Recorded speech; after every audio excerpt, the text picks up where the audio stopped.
ఇక వార్తల వివరాలు చూస్తే ఈవీఎంలను కొంతమేర హ్యాకింగ్ చేసేందుకు అవకాశం ఉందని, ఈవీఎంలను బహిష్కరించాలని వ్యాపార దిగ్గజం ఎలన్ మస్క్ చేసిన ట్వీట్పై కాంగ్రెస్ అగ్రనేత రాహుల్ గాంధీ స్పందించారు. భారత్లో ఈవీఎంలు బ్లాక్ బాక్స్ లాంటివని, కనీసం వాటిని పరిశీలించేందుకు కూడా ఎవరికి అనుమతి ఇవ్వరని ఆరోపించారు. ఇలాంటివి చూస్తుంటే మన ఎన్నికల ప్రక్రియలో పారదర్శకతపై తీవ్రస్థాయిలో సందేహాలు కలుగుతున్నాయని రాహుల్ గాంధీ పేర్కొన్నారు. వ్యవస్థలో జవాబుదారీతనం లోపించినప్పుడు ప్రజాస్వామ్యం ఒక బూటకంగానే మిగిలిపోతుందని ఆవేదన వ్యక్తం చేశారు. అంతేకాదు, మొబైల్ ఫోన్ సాయంతో ఈవీఎంను హ్యాక్ చేసిన ఆరోపణలపై ముంబై ఎంపీ బావమరిది మీద కేసు నమోదైన వార్తా క్లిప్పింగ్ను కూడా రాహుల్ తన ట్వీట్కు జత చేశారు.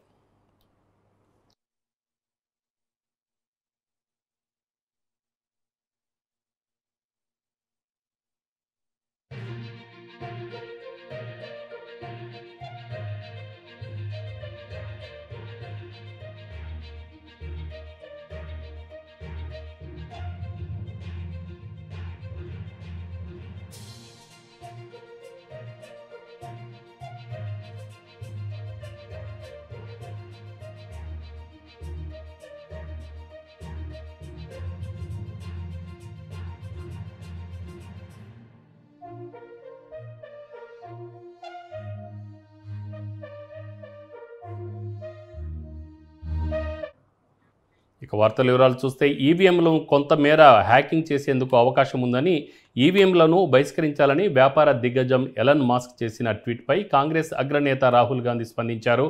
భారత్లో ఈవీఎంలు బ్లాక్ బాక్స్ లాంటివని, కనీసం వాటిని పరిశీలించేందుకు కూడా ఎవరికి అనుమతి ఇవ్వరని ఆరోపించారు. ఇలాంటివి చూస్తుంటే మన ఎన్నికల ప్రక్రియలో పారదర్శకతపై తీవ్రస్థాయిలో సందేహాలు కలుగుతున్నాయని రాహుల్ గాంధీ పేర్కొన్నారు. వ్యవస్థలో జవాబుదారీతనం లోపించినప్పుడు ప్రజాస్వామ్యం ఒక బూటకంగానే మిగిలిపోతుందని ఆవేదన వ్యక్తం చేశారు. అంతేకాదు, మొబైల్ ఫోన్ సాయంతో ఈవీఎంను హ్యాక్ చేసిన ఆరోపణలపై ముంబై ఎంపీ బావమరిది మీద కేసు నమోదైన వార్తా క్లిప్పింగ్ను కూడా రాహుల్ తన ట్వీట్కు జత చేశారు.